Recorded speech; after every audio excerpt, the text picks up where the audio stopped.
Wood rots. Empires fall. Yet some Viking structures stood strong long after their enemies turned to dust, and it wasn't luck. It was a brutally simple wood trick, so effective it feels almost immortal. If you're here for real survival knowledge carved straight out of history, tap subscribe now, and don't just watch this channel, forge it into your routine. The Vikings didn't have modern sealants, pressure-treated lumber, or synthetic coatings. What they had was fire, patience, and an unforgiving environment that punished weak ideas fast.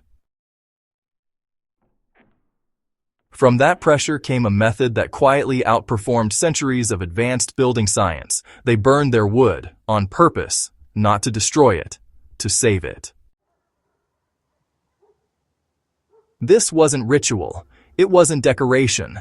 It was engineering. Viking builders lightly charred the outer layer of wooden beams before using them in homes, ships, fences, and defensive structures. That thin blackened skin changed everything. Fire drove out moisture, sealed the surface, and created a hostile environment for rot, insects, and fungus. What looked damaged was actually armored. Charring did something else modern builders often forget. It forced the wood to age instantly. Fresh-cut timber is vulnerable. It breathes, absorbs water, and invites decay. But when fire kissed the surface, the sugars that insects loved were neutralized. The pores closed. The wood hardened. Suddenly, a living material learned how to survive death. This is why Viking longhouses lasted decades in brutal cold and wet conditions. This is why ship timbers endured salt, storms, and constant stress. This is why fence posts didn't rot underground after a few seasons. The Vikings understood a truth we keep relearning the hard way. Nature respects fire. The process was simple and repeatable. Logs or planks were passed slowly over open flames until the surface turned dark, then brushed clean. No chemicals, no precision tools, just control. Too much fire and the wood weakens. Too little and nothing changes. The sweet spot created a carbon-rich shell that protected what mattered inside. Modern tests confirm what the Vikings already knew. Lightly charred wood resists water penetration far better than untreated timber. It slows decay dramatically. It even improves fire resistance because the outer layer has already burned. Flames don't grip it as easily. That's survival thinking stacked on survival thinking. Here's where it gets uncomfortable.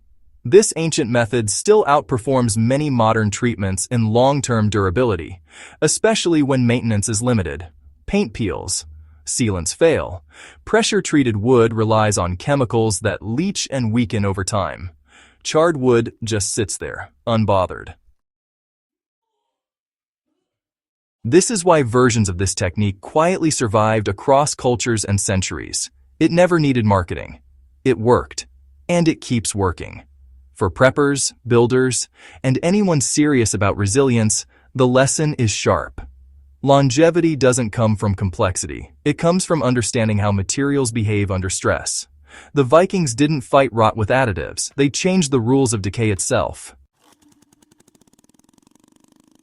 Even today, you can use this method with basic tools. Fence posts, garden beds, outdoor shelters. Any wood that touches soil or weather benefits from a controlled char. You don't need perfection. You need intention. Fire as a tool, not a threat. That mindset is the real inheritance. The Vikings weren't obsessed with survival gadgets. They engineered systems that quietly refused to fail. That's why their wood trick feels immortal.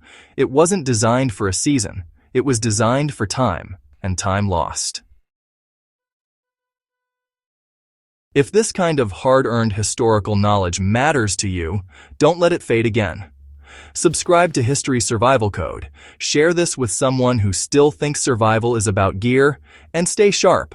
The past already solved more problems than we realize.